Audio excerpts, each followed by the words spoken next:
अस्सलाम वालेकुम, नमस्कार, सत श्री अकाल एंड गुड इवनिंग। मैं हूं आरज़ू काज़मी और आप देख रहे हैं पॉइंट ऑफ व्यू। हमारे साथ हैं जी डॉक्टर कमर चीमा साहब। बहुत शुक्रिया चीमा साहब कि आज आप आए। Thank you so much. Thank you. Thank you madam. Sir, आप भी इस्लामाबाद में होते हैं और आपने देखा कि पिछले दिनों जो कहा गया था कि जी कोई सुसाइड बॉम्बर जो है खातून, वो आ गई हैं और उसके बाद जो लोग बात कर रहे थे, काफ़ी लोग बात कर रहे थे कि शायद ये बलूचिस्तान के एक्टिविस्ट को हटाने के लिए है, तो अब वो लोग चले गए। क्या कहेंगे आप कि वाक़ई में ये कोई खबर थी या इन लोगों को हटाने के लिए किया गया और कब तक इस तरह चलता रहेगा? बलूचिस्तान का इश्यू आखिर सॉल्व क्यों नहीं करती गवर्नमेंट? बहुत शुक्रिया मैडम। देखिए, इसमें कुछ चीज़ें समझने की हैं। आप जानती होंगी, शारिया बलोच क्या नाम था उस खातून का, मैं भूल गया हूँ। मारंग, जिन्होंने मारंग, नहीं नहीं, मारख नहीं। ये जो मारंग, मारंग। नहीं नहीं नहीं, सुने ना सुने।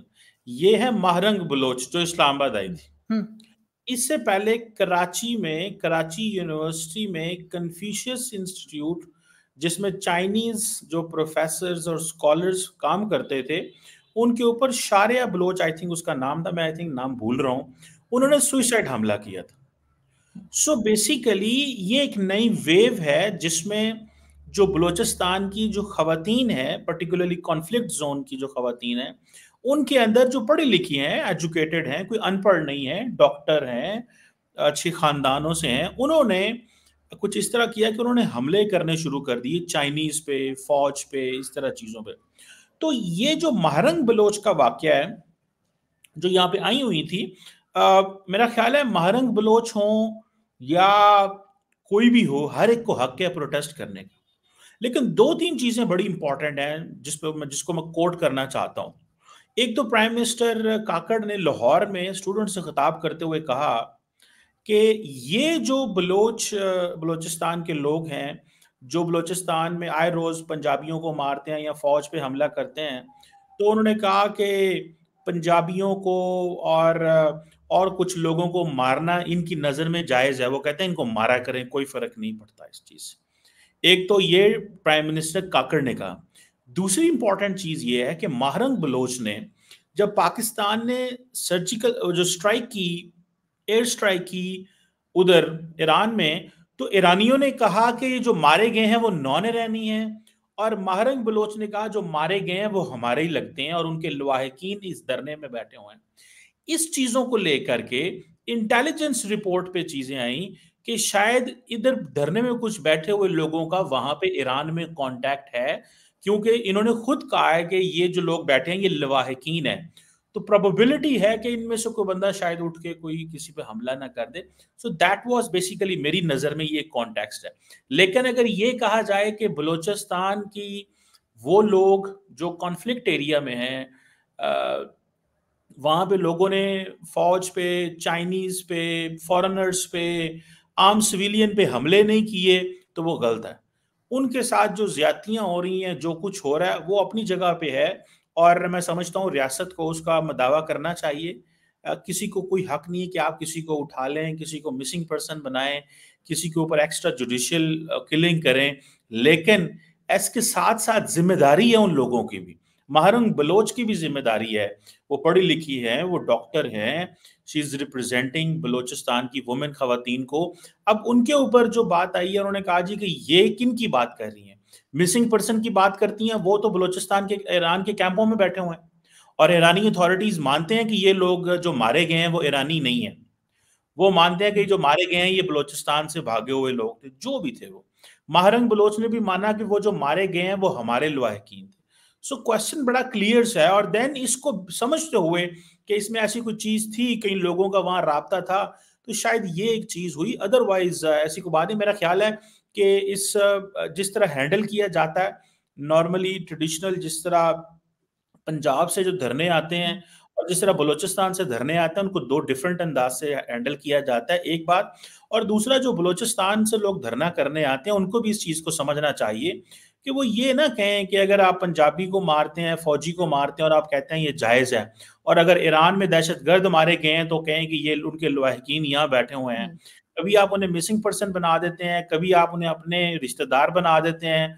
तो ये चीज़ें ख़त्म होनी चाहिए और बलूचिस्तान के मसले को एक होलिस्टिक अप्रोच में हल करना चाहिए, जिसमें तमाम स्टेक होल्डर्स को, स्टेट को, गवर्नमेंट को, सरदारों को, ये जो खासतौर पे कॉन्फ्लिक्ट एरिया में जो लोग हैं, इनको मिल बैठ के इस मसले को हल करना चाहिए।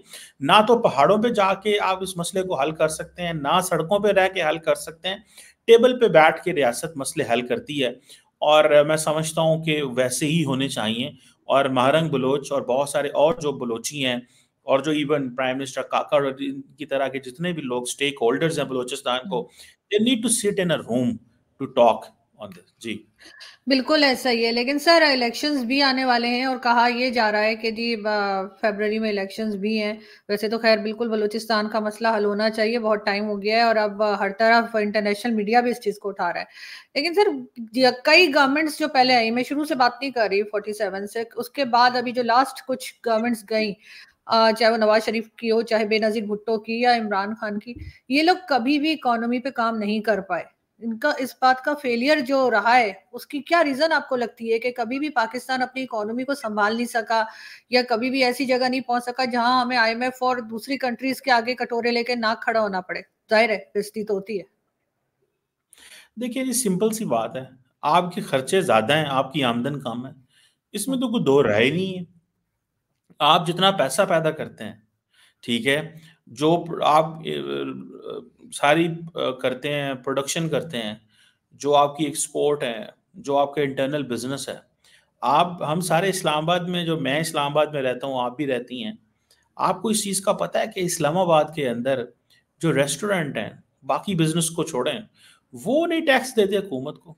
इधर 50 रेस्टोरेंट तो मैं बता सकता हूँ नाम, जिधर जाएं तो वो कहते हैं जी सॉरी हम तो नहीं करेंगे।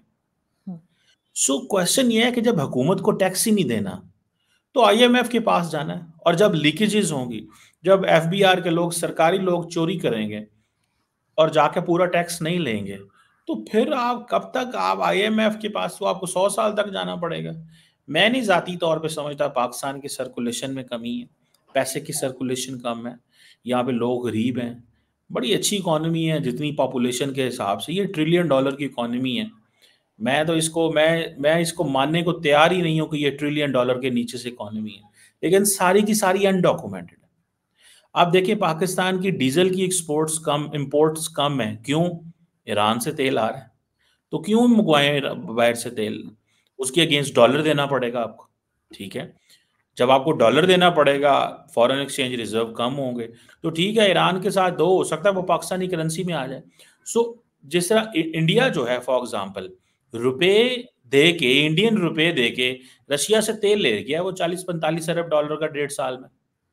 हम इतने का अगर तेल खरीदे ईरान से, मैं मिसाल देता हूँ पाकिस्तानी रुपयों में, तो जितना पाकिस्तान के ऊपर बर्डन है, डॉलर के ऊपर प्रेशर होता है फॉरेन एक्सचेंज रिजर्व के ऊपर, वो खत्म हो जाएगा। लेकिन हम ये कर ही नहीं सकते।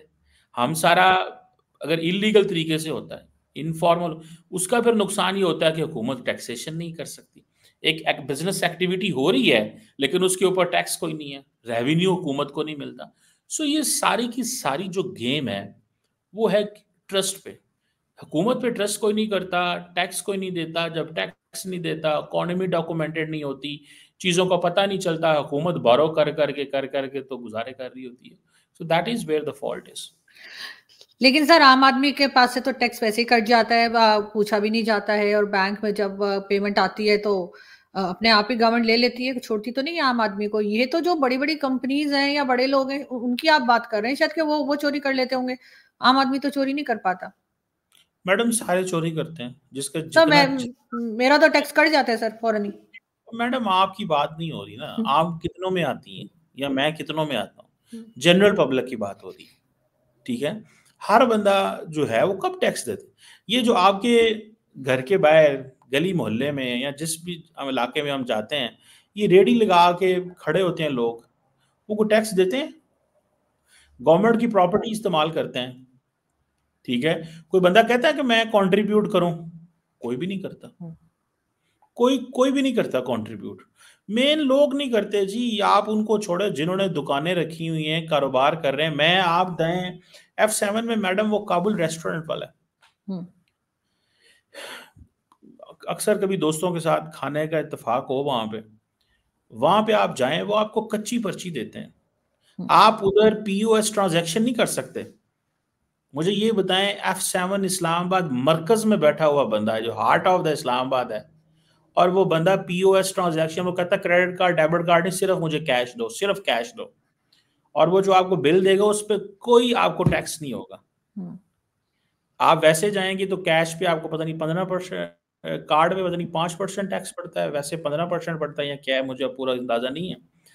तो आप मुझे ये बताएं, क्या कर सकती हैं आप उसके ऊपर? जाते हैं एफबीआर वाले, जाते होंगे, उससे पैसे लेके आ जाते होंगे, वो भी इसी तरह कर रहा होगा। And then there so many others, आप मैं नाम ले सकता हूँ जो मतलब आपसे, तो ये तो कहानी हर गली हर मोहल्ले की कहानी है। आप इनको डॉक्यूमेंट करके दिखाएं। जनरल बाजवा कहते थे, वो देखो जनाब लाहौर में लिबर्टी है, लिबर्टी में इतनी दुकानें हैं, ये लोग टैक्स ही नहीं देते, पता चला है। और वो बातें सही करता था। जब लोग टैक्स ही नहीं देंगे और फिर लोग कहते हैं हम किस चीज का टैक्स दें, हमारे बच्चे कौन सा अच्छा स्कूल मिलेगा, हमें कौन सा अच्छी सेहत मिलेगी, सेहत भी खरीदनी है, तालीम भी खरीदनी है, तो तुम्हें किस चीज का टैक्स दें। बातें उनकी भी ठीक है। सो ये एक प्रॉपर एक साइकिल सा बन चुका है, ये टूट नहीं रहा। सो लोग क्या करते हैं, लोग अपनी प्राइवेट स्कूलों में पैसे दे लेंगे, हुकूमत को पैसे नहीं देंगे। लोग प्राइवेट हॉस्पिटल्स में पैसे दे देंगे, हुकूमत को नहीं देंगे। और हुकूमत ने भी इतनी चोरियां, इतना कुछ हो चुका हुआ है कि लोगों का वो ट्रस्ट ही नहीं है। सो चीख चीख के लोग पैसे देते हैं। तो ये चीजें चलती हैं, मेरा ख्याल है चलती रहेंगी। बिल्कुल ऐसा है, लेकिन खैर इस पे गवर्नमेंट को काम करना चाहिए, इसलिए कि बहुत सी ऐसी शॉप्स हैं, बहुत से ऐसे रेस्टोरेंट्स हैं जिसके सभी को पता है कि चोरी कर रहे हैं, लेकिन अब अगर गवर्नमेंट ना पकड़ना चाहे या खुद ही पैसा लेके बैठ जाए तो वो एक अलग चीज है। लेकिन सर आजकल एक चीज और देखने में आई कि इलेक्शंस आने वाले हैं, और इलेक्शन से पहले अचानक ही डीजीआई, एसआई और साथ ही आर्मी चीफ जो है मुख्तलिफ तालीमी इदारों में विजिट कर रहे हैं, कॉलेज यूनिवर्सिटीज में, वहां जाके स्टूडेंट्स के साथ मिल रहे हैं। ये मतलब साथ ही उनका ये भी कहना है कि जी कोई भी किसी भी न्यूज़पेपर के अंदर जो है, इंटरनेशनल न्यूज़पेपर में अपना आर्टिकल लगवा सकता है, कुछ पैसे, कुछ डॉलर्स देके, कुछ $1000 देके। ये क्या सीन चल रहा है? लोग कह रहे हैं आखिर इनको क्या जरूरत पड़ी है कि ये स्कूल कॉलेजेस में जाके विजिट करें? देखिए, पहली बात तो ये है कि वो स्कूल कॉलेज में नहीं गए। चीफ जो है उन्होंने तो उसमें खिताब किया है, क्या नाम है उसका जो है, स्टूडेंट्स से बात की है ना? कन्वेंशन सेंटर में खिताब किया। हम्म। तो वो किसी कॉलेज में, यूनिवर्सिटी में वो नहीं गए। ठीक है, एक बात। दूसरी बात उसमें ये है कि स्टूडेंट से बात करना कोई कौन सी ऐसी बुरी बात है, बात करनी चाहिए स्टूडेंट्स से। स्टूडेंट्स को जो है वो भी इस मुल्क का उतना ही हिस्से हैं जितना मैं और आप हैं। अब हम भी एक वक्त पढ़ते थे, यूनिवर्सिटी जाते थे, अब नहीं पढ़ते। ठीक है। लेकिन सर सो हम, इलेक्शन से पहले तो ऐसा लग रहा है कोई इलेक्शन कैंपेन चल रही है, और जिस तरह की बातें वो कर रहे हैं, एक मतलब सियासत में लग रहा है कदम रखने लगे या ये डराने लगे कि जी मार्शल लॉ लग जाएगा, हालांकि अभी भी मार्शल लॉ जैसा ही है। नहीं, फौज में किसी बंदे ने फॉर्म जमा करवाए हुए हैं। किस चीज के? आप कह रही है ना इलेक्शन लड़ रहे हैं, वो लगता है ऐसे है। तो सर क्या उनमें लगता से, है। नहीं नहीं नहीं, लगता नहीं है। आप अभी, क्योंकि इस वक्त पाकिस्तान में इलेक्शन प्रोसेस चल रहा है ना, तो जब इलेक्शन प्रोसेस चलता है तो आपको फॉर्म जमा करवाने होते हैं। तो क्या किसी फौजी ने आपने देखे फॉर्म जमा करवाए हुए हैं? सर उनको जरूरत है क्या? नहीं नहीं, आप सब कैसी बात आपने कर, कहा है। आप मेरी बात नहीं समझे, आप मेरी, वो मैं सर चले मैंने, इलेक्शन से पहले जाकर सर क्या प्रेशर डालना चाह रहे हैं पब्लिक के ऊपर, इलेक्शन से पहले स्टूडेंट से बात नहीं नहीं, करके। मैं आपने कहा है कि ऐसे जैसे वो इलेक्शन लड़ रहे हैं, कुछ इस तरह की आपने कोई बात की जी है। जी जी। मैं हाँ सिर्फ आपको बताना चाहता हूँ, मैं आपसे पूछ रहा हूँ, मैंने कहा क्या वो उन्होंने कोई फॉर्म जमा कराए हैं इलेक्शन कमीशन में इलेक्शन लड़ने के? मैं तो ये आपसे पूछ रहा था। आपने कहा है कि वो इलेक्शन लड़ रहे हैं ऐसे जैसे। ऐसा लगता है। जी जी। लगता है, चले अब आपने कहा लगता है, वो लगता भी गलत है आपको। उसकी वजह यह है कि वो उन्होंने फॉर्म जमा नहीं कराया इलेक्शन कमीशन में। अगर तो उन्होंने इलेक्शन कमीशन में फॉर्म जमा कराए होते तो फिर आपको लगता ना, आप बाकी कहते जी उन्होंने फॉर्म जमा कराए हैं, वो भी इलेक्शन लड़ रहे हैं। और पाकिस्तान में आपको पता है सरकारी मुलाजम जो है वो जब तक होता है वो नहीं कह सकता, लड़ नहीं सकता इलेक्शन, बल्कि अपनी टर्म कंप्लीट करने के 2 साल बाद तक वो कर सकता है। सो ये इलेक्शन तो वो कोई नहीं लड़ रहे, जो मुझे पता चला है। मैंने इलेक्शन कमीशन का सारा डाटा जो देखा है उसमें लोगों ने जमा कराए हुए हैं कागज।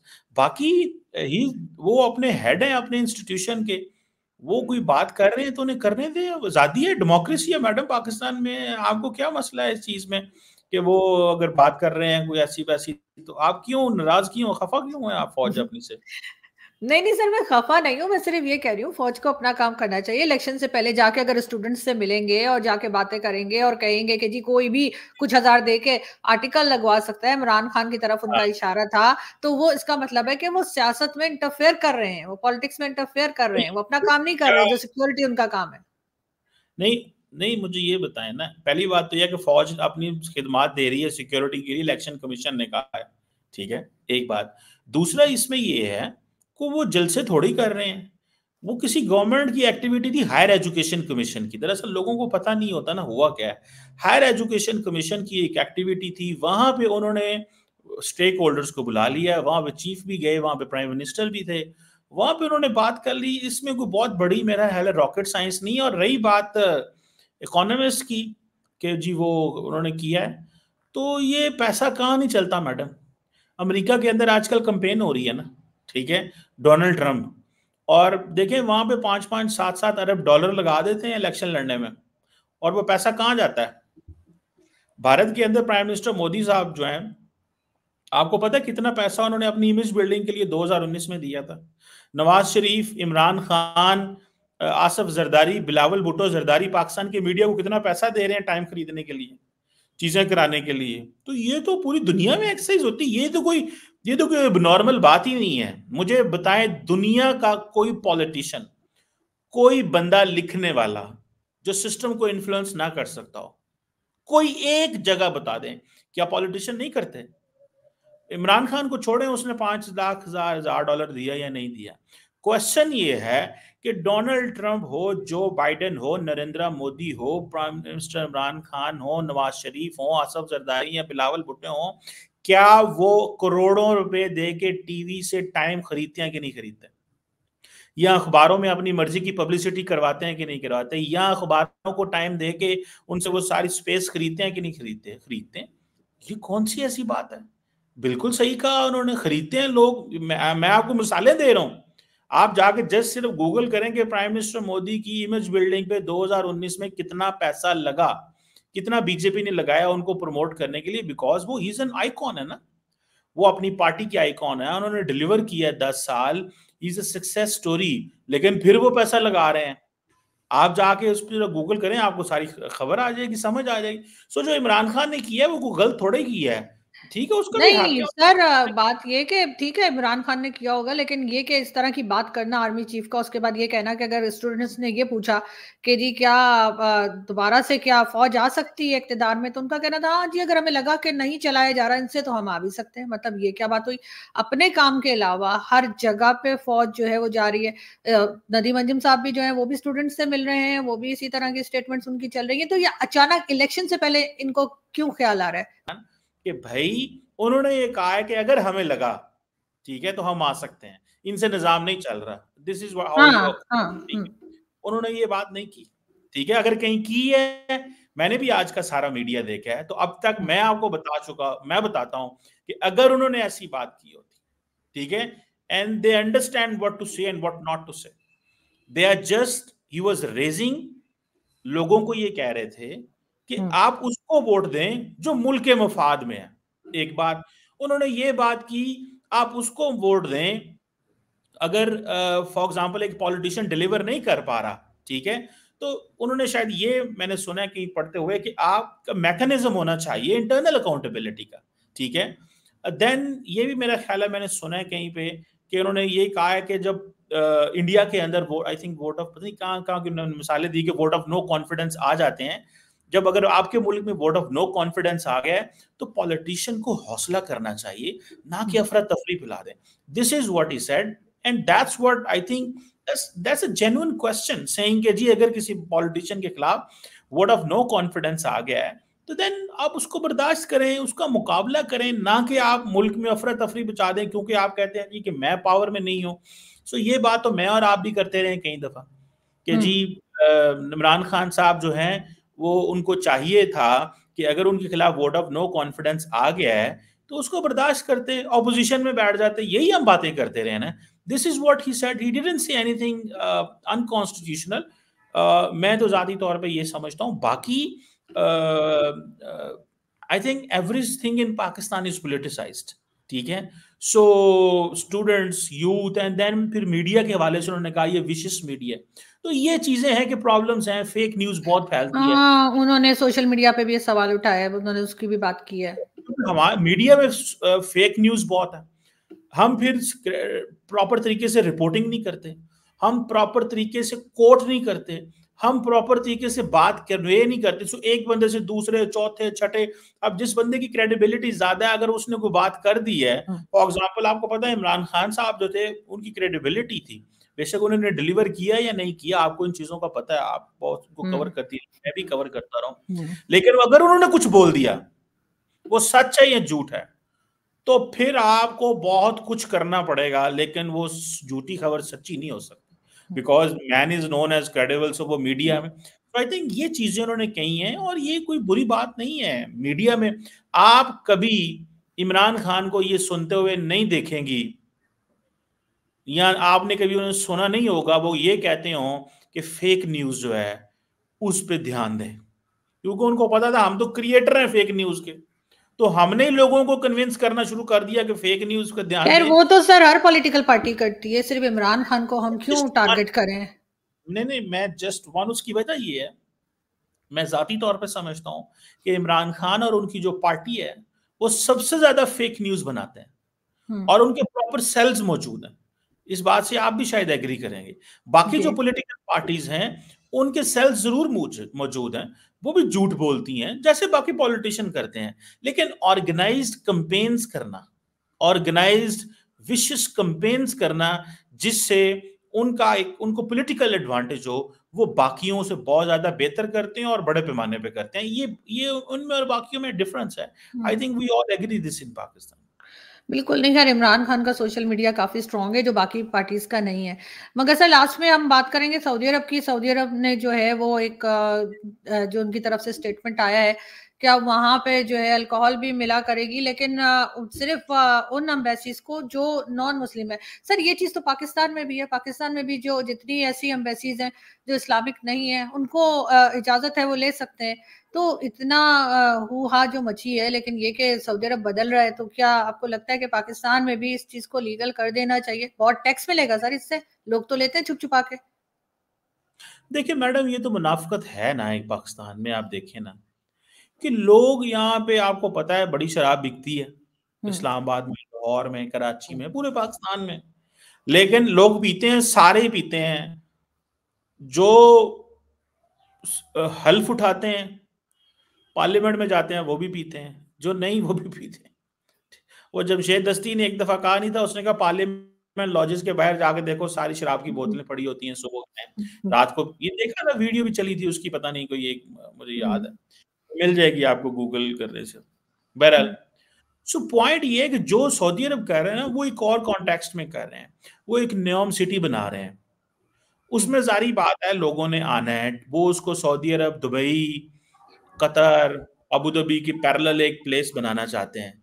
उनको पता है कि हमने एक ये चीज ना की तो कल को जो लोग हैं वो हमारे पास कहाँ आएंगे।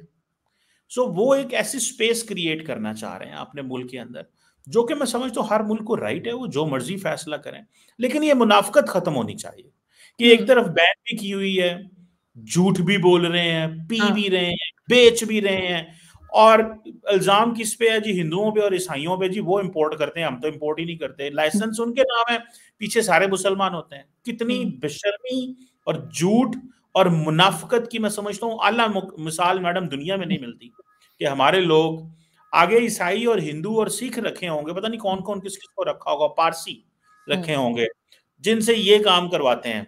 फ्रंटमैन वो हैं, इन्वेस्टर पीछे कोई और होता है, और वो सारी बातें सारा मैनेज्ड होता है। तो ये चीजें, डबल स्टैंडर्ड बंद होनी चाहिए। बाकी सऊदी अरब है, वो जो भी करें, उनकी अपनी एक रीजनल सिचुएशन है, वो एक माहौल में रहते हैं, सो दे हैव अ राइट। नहीं, बिल्कुल होना चाहिए सर। और अगर पाकिस्तान अगर ये चाहता है कि टूरिज्म पाकिस्तान में भी हो, तो आपको ये सारी चीजें तो अलाउ करनी पड़ेंगी। अगर कोई टूरिस्ट आता है तो उसको आप पाबंद तो नहीं कर सकते कि आपने ये नहीं करना और वो नहीं करना। सऊदी अरब भी अगर बदल रहा है तो पाकिस्तान को भी थोड़ा सा बदलना चाहिए। ये जो डबल स्टैंडर्ड्स है ये नहीं होने चाहिए। Thank you so much Cheema साहब, क्या जा पाए, बहुत अच्छा लगा आपसे बात करके। Thank you. Thank you madam, बहुत शुक्रिया। थैंक यू, बहुत शुक्रिया।